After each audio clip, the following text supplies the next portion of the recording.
참 좋으신 예수 그리스도께서 복길교회 교우님들과 늘 함께 하시기를 기원합니다.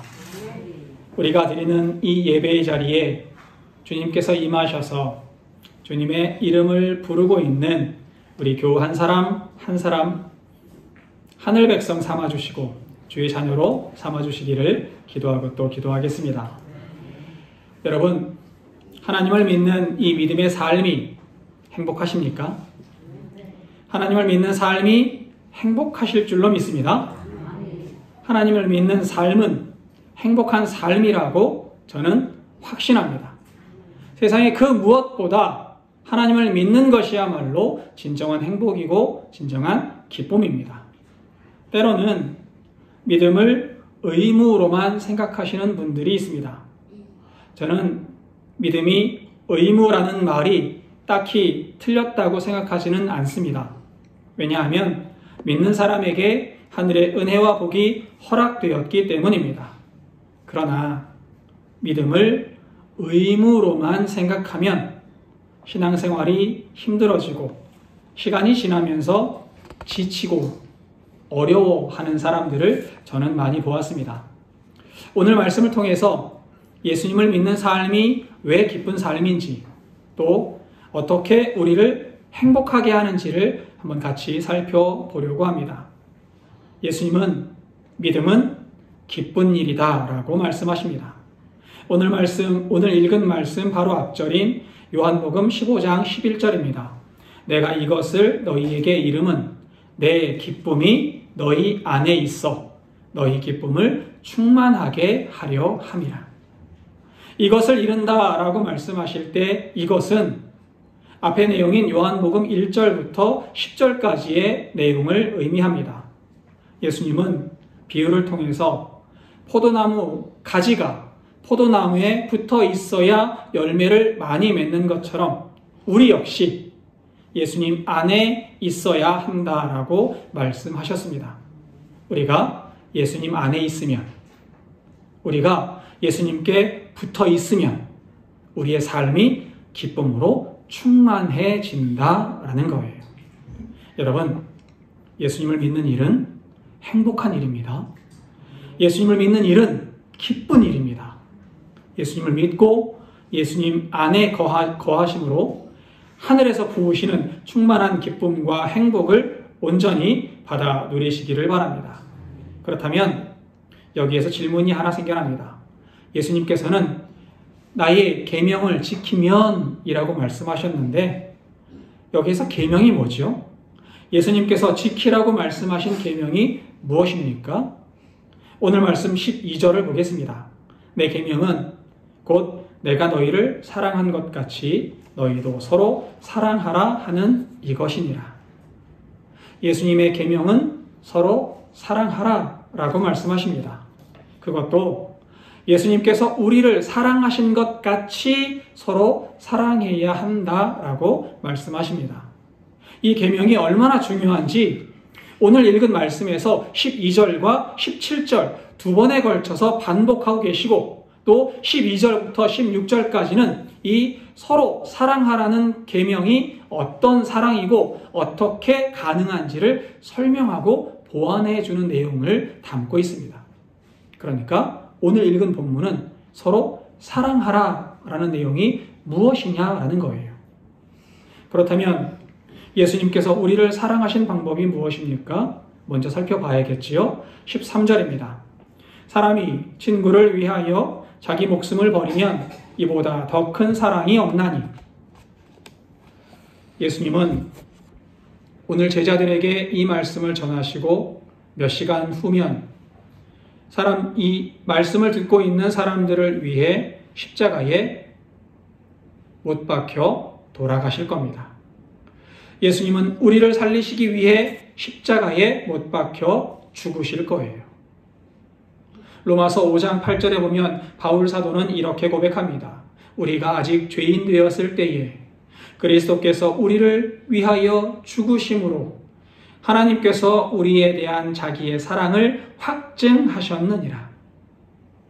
바울 사도가 뭐라고 이야기합니까? 우리가 아직 죄인 되었을 때에.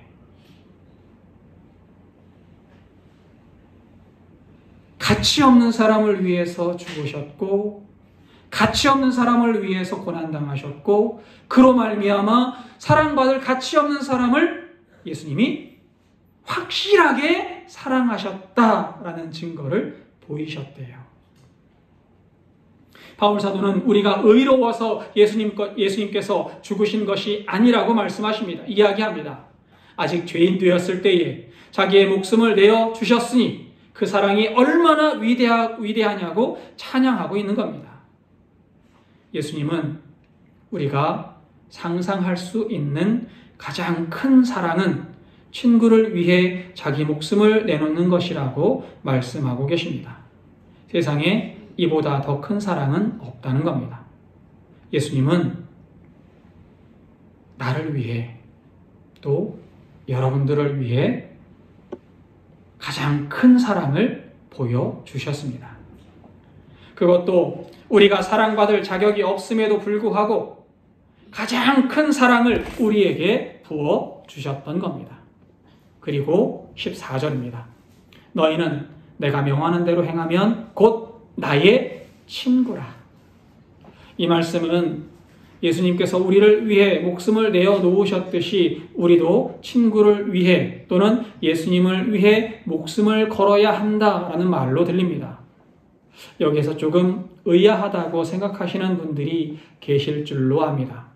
저는 설교를 시작하면서 믿음의 삶이 행복한 삶이라고 말씀을 드렸고 왜 행복한지를 본문으로 설명한다고 말씀을 드렸습니다. 그런데 친구를 위해서 목숨을 내놓으라는 명령이 행복이라는 건가? 라고 의문을 가지시는 분들이 계실 겁니다. 그리고 이러한 오해는 굉장히 역사가 깊습니다. 제1차 세계대전 기간 동안 이 본문은 여러 설교와 강의에 사용되었고 또 합창단이 곡조를 만들어서 부르기도 했습니다. 주님께서 나를 위해 목숨을 버리셨으니 나도 목숨을 내놓아야 한다라고 설교하고 강의했던 거예요. 이때 이들이 주장하던 내용은 하나였습니다. 젊은이들은 전쟁터로 나가서 명령을 수행하다가 필요한 경우 국가를 위해 목숨을 버려야 한다라고 이야기했던 겁니다. 영국의 성공의 목회자인 톰 라이트 목사님은 이러한 이야기들을 성경을 왜곡하는 이야기라고 말하면서 하나님의 뜻과는 아무런 상관이 없다라고 단정짓습니다. 왜냐하면 하나님께서 우리에게 내가 명하는 대로 행하면 곧 나의 친구라 라고 말씀하신 말씀은 우리를 종처럼 무조건 복종시키려는 명령이 아니기 때문입니다.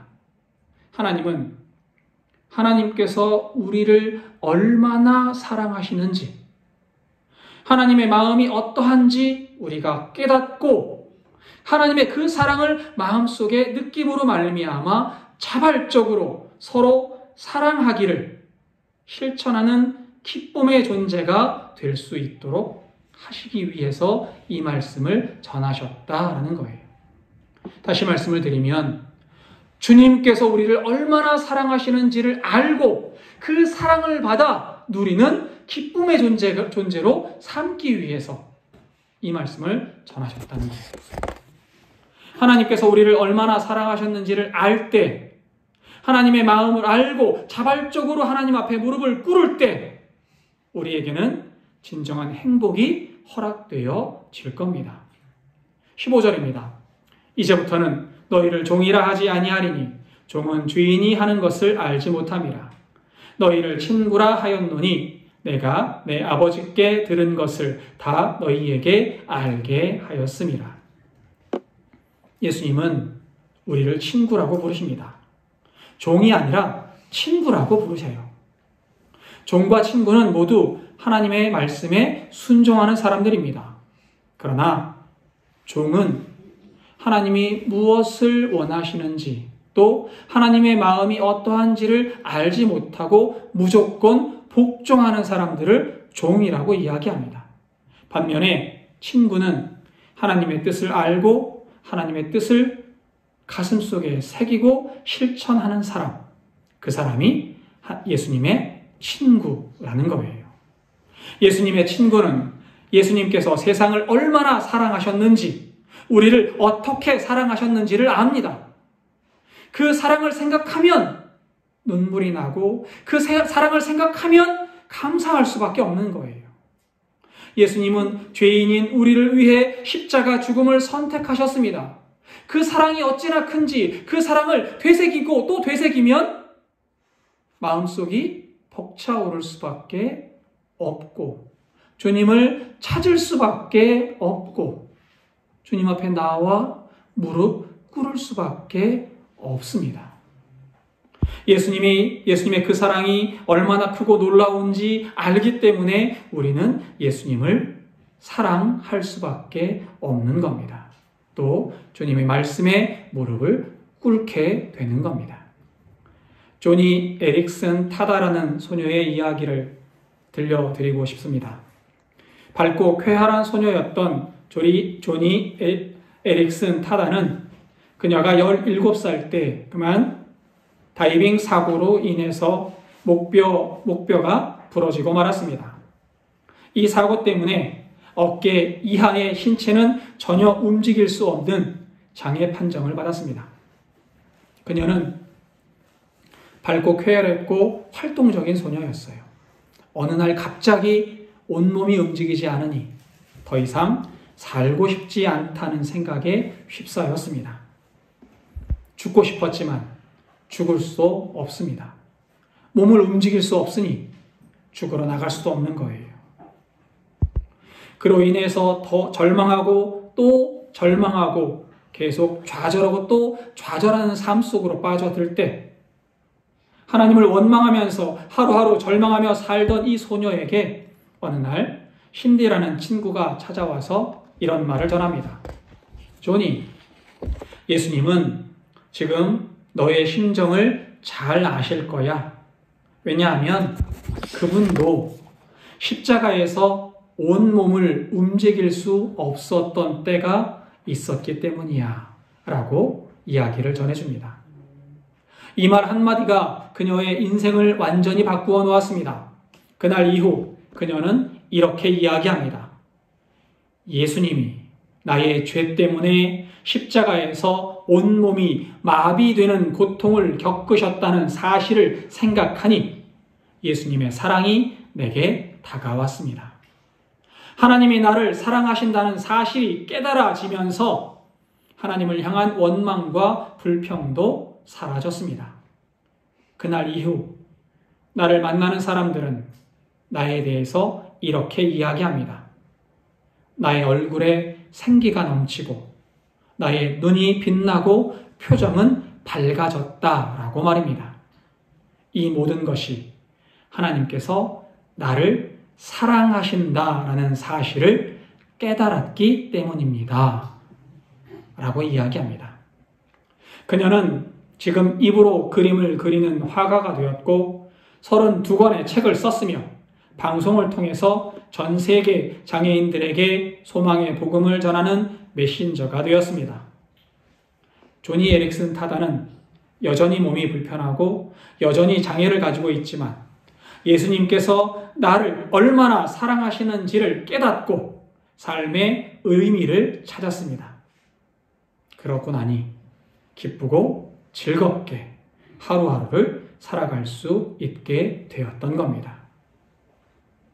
조니 에릭슨 타다는 주님의 명령을 따라 억지로 기뻐하지 않습니다. 데살로니가전서 5장 16절은 우리에게 항상 기뻐하라고 명령합니다. 그러나 조니 에릭슨 타다는 하나님의 명령으로 인해서 기뻐한 것이 아닙니다.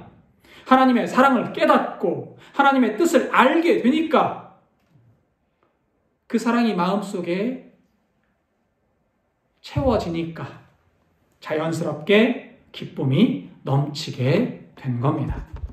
마찬가지로 예수님께서 우리에게 종이 아니라 친구라고 말씀하신 이유는 우리가 기계적으로 주님의 명령을 무조건 따르는 존재이기를 원하시지 않기 때문입니다.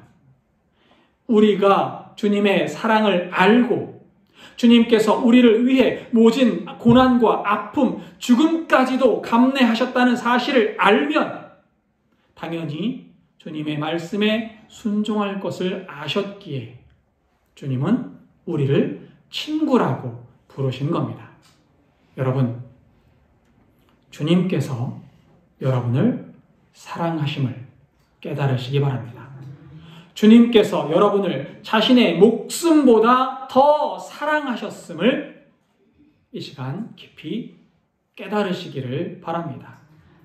이 사랑이 믿어지면, 이 사랑이 깨달아지면 주님의 뜻에 순종하는 삶이 기뻐지는 거예요. 그래서 주님은 우리를 친구라고 부르고 계십니다. 여기에서 한 가지 더 생각해야 합니다. 주님께서 우리를 사랑하셨으니 우리가 주님 뜻에 순종한다는 말이, 주님께서 우리를 위해 고난을 당하셨으니 우리도 고난 당하는 것이 당연하다라고 말씀하시는 것이 아니라는 사실입니다. 주님께서 우리를 위해 죽으셨으니 너도 죽어야 한다고 말씀하시는 것이 아니라는 사실을 분명히 아셔야만 합니다. 예수님은 우리가 이처럼 기쁜 마음으로 순종하며 사랑할 수 있는 근거가 우리가 그분을 택한 것이 아니라 그분께서 우리를 사랑하셨고 먼저 택하셔서 은혜를 부어주셨음을 깨달았기 때문이라고 말씀하고 계십니다. 16절을 읽어볼게요. 너희가 나를 택한 것이 아니요 내가 너희를 택하여 세웠나니 이는 너희로 가서 열매를 맺게 하고 또 너희 열매가 항상 있게 하여 내 이름으로 아버지께 무엇을 구하든지 다 받게 하려 함이라. 여러분, 우리가 하나님을 믿는 것은 우리가 하나님을 선택하고 믿겠다고 결정해서 이루어진 일이 아닙니다. 하나님께서 우리를 선택하셨고 우리를 부르셨고 우리를 하늘 백성 삼아 주신 겁니다. 우리를 선택하셔서 생명을 주셨고 은혜를 부어주셨고 하늘 백성 삼아 주셨고 또한 하늘의 영원한 생명을 허락해 주셨습니다. 그래서 여러분들은 주님께서 선택하셨기에 빛나는 하늘 백성이 되신 거예요. 유명한 화가 한 사람이 그림 용품점에 가서 캔버스를 고르고 있었습니다. 캔버스는 그림 그리는 이 틀을 얘기해요. 오랜 고민 끝에 이 화가는 낡고 거칠고 볼품 없는 캔버스 하나를 골라서 계산을 하려고 주인을 찾았습니다. 가게 안에 있는 사람들이 그 모습을 보고 의아해서 묻습니다. 선생님, 왜 하필이면 저 캔버스를 선택하셨습니까? 더 깨끗하고 더 고급스러운 것들이 많은데 왜 하필 저렇게 낡고 볼품 없는 것을 선택하셨습니까? 라고 묻습니다. 이 질문에 이 화가가 웃으면서 대답합니다. 이 캔버스는 나의 손길을 가장 잘 드러낼 수 있을 겁니다. 내가 그 위에 무엇을 그릴지, 어떤 색을 입힐지, 어떤 이야기를 담을지 이미 저의 마음속에 다 있습니다. 그 후에 화가는 그 캔버스 위에 아름다운 그림을 그렸고 사람들은 감탄했다고 합니다. 볼품 없는 캔버스는 화가의 그림으로 인해서 사람들의 선망의 시선을 받을 수 있었던 겁니다. 캔버스는 그 스스로 화려하게 하지 않았습니다. 다만 화가의 선택과 손길이 사람들의 시선을 받을 수 있게 한 겁니다. 우리도 마찬가지입니다. 우리가 그리스도인이 되고 하나님 나라의 백성이 되었다는 사실은 우리가 하나님을 선택했기 때문이 아닙니다. 하나님께서 우리를 선택하신 거예요. 하나님께서 우리를 사랑하셨고 우리를 선택하셨고 우리를 위해 독생자를 보내셔서 죄를 사해 주셨습니다. 그리고 우리에게 영원한 생명을 허락하셨습니다. 본문에서 예수님은 우리를 선택하신 이유를 3가지라고 말씀하십니다. 첫째는 우리로 열매를 맺게 하시기 위해서라고 말씀하시고, 둘째는 여러분과 저에게 항상 열매가 있게 하시려고 우리를 부르셨다고 말씀하십니다. 또 3번째는 예수 그리스도의 이름으로 하나님께 구하는 모든 것을 다 받게 하시려고 우리를 부르셨다라고 말씀하십니다. 열매를 맺게 하시려고, 늘 열매가 있게 하시려고, 우리가 구하는 모든 것을 받게 하시려고, 이 말씀을 이해하기 위해서는 본문의 앞에 예수님께서 하신 말씀을 들여다볼 필요가 있습니다. 먼저 요한복음 15장 4절을 읽겠습니다. 나는 포도나무요 너희는 가지라.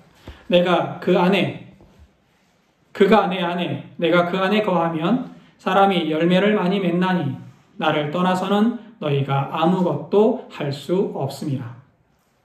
우리가 예수님께 붙어 있으면 열매를 맺을 수 있습니다. 내가 열매를 맺는 게 아니에요. 예수님께 붙어 있으면, 가지가 포도나무에 붙어 있으면 영양분을 받고 열매를 맺는 것처럼 우리는 예수 그리스도에게 붙어 있으면 열매를 맺을 수 있습니다. 여러분, 예수님께 붙어 있어야 돼요. 15장 6절도 읽겠습니다. 사람이 그 안에 거하지 아니하면 가지처럼 밖에 버려져 마르나니 사람이 그것을 모아다가 불에 던져 사르느니라. 예수님은 다시 말씀하십니다. 우리가 예수님께 붙어 있지 않으면 불에 던져져 살라진다라고 말합니다. 예수님께 붙어 있지 않은 가지는 멸망의 길을 걷게 됩니다. 그러나 예수님께 붙어 있으면 항상 영양분을 공급받을 수 있습니다. 주님으로부터 영양을 공급받아서 열매를 맺을 수 있는 거예요. 15장 7절도 볼까요? 너희가 내 안에 거하고 내 말이 너희 안에 거하면 무엇이든지 원하는 대로 구하라. 그리하면 이루리라. 그러므로 우리 모두는 예수님 안에 거해야 합니다. 예수님 안에 거할 때 생명이 있고, 예수님 안에 거할 때 하나님의 은혜를 받아 누릴 수 있습니다. 예수님 안에 거하면 여러분들의 기도가 하늘나라에 상달되고 응답받을 줄 믿습니다.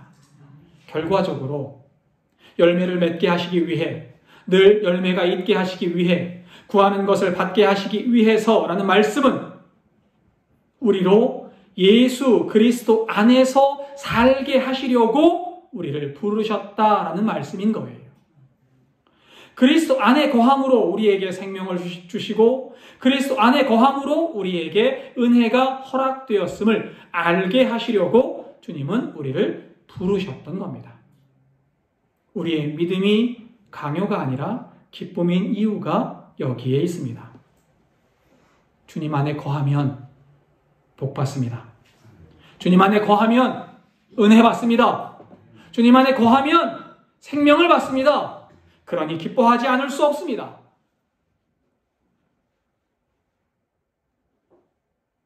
우리는 또한 마지막 심판의 때 승리가 약속되어졌음을 압니다.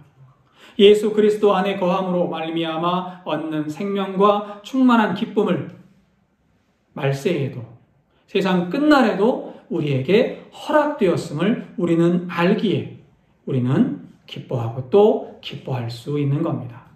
주님은 예수 그리스도를 믿고 의지하고 섬기는 사람에게 하늘의 복을 넘치게 부어주신다라는 사실을 믿으시기 바랍니다. 이 사실을 믿기 때문에 예수님을 믿는 삶에서 행복을 느끼고 예수님을 의지하는 삶에서 기쁨을 누릴 수 있는 겁니다. 복길교회 교우 여러분, 하나님께서 여러분을 선택하셨음을 믿으시기 바랍니다. 하나님께서 여러분에게 참 복을 부으시고 참 기쁨을 더하시려 여러분을 하늘 백성 삼아 주셨습니다. 그러니 하나님의 명령에 순종하는 일은 단순한 의무가 아니라 단순한 억지가 아니라 기쁜 일이 될 수 있습니다. 아니, 기쁜 일입니다. 약속이 있는 일이기 때문입니다. 주님 안에서 항상 기쁨을 누리시는 복길교회 교우님들 되시기를 바랍니다. 17절 보겠습니다. 내가 이것을 너희에게 명함은 너희로 서로 사랑하게 하려 함이라. 요한복음 13장 35절에서는 예수님께서 이렇게 말씀하십니다. 너희가 서로 사랑하면 이로써 모든 사람이 너희가 내 제자인 줄 알리라. 우리가 서로 사랑함으로 말미암아 우리는 예수 그리스도 안에 거하는 사람임을 증명하게 된다라는 거예요. 우리가 예수님의 제자라는 증거, 예수님 안에 거하고 있다는 증거는 사랑을 실천하는 삶입니다. 세상에는 그리스도인이라고 주장하는 사람들이 많이 있습니다. 그러나 그 중에는 혐오를 이야기하고 증오를 부추기는 사람들도 있습니다. 그러나 예수님은 사랑을 실천함으로, 사랑을 전하고 사랑을 행함으로 말미암아 내가 그리스도 안에 거하고 있다는 사실을 드러내 보일 수 있다고 말씀하고 계십니다. 복결교회 교우 여러분, 사랑을 실천하시기 바랍니다. 사랑을 실천하여서 주님의 제자임을 보이는 우리 복결교회 교우님들 다 되시기를 바랍니다. 주님을 믿고 의지하는 삶은 참 기쁜 삶입니다. 주님을 섬기는 삶보다 더 행복한 삶은 없을 겁니다. 최후의 승리와 영원한 생명이 주님의 제자인 여러분들에게 약속되었습니다. 또한 이러한 복음의 기쁨은 이미 오늘 우리가 그분의 친구로서 서로 사랑할 때 충만히 누릴 수 있습니다. 이 은혜를 주시기 위해 하나님께서 우리를 부르셨음을 기억하시기 바랍니다. 그리하여 주님을 섬기는 기쁨, 주님을 섬기는 행복을 매일 누리시는 복길의 가족들 다 되시기를 기원하고 또 기원하겠습니다. 기도하겠습니다.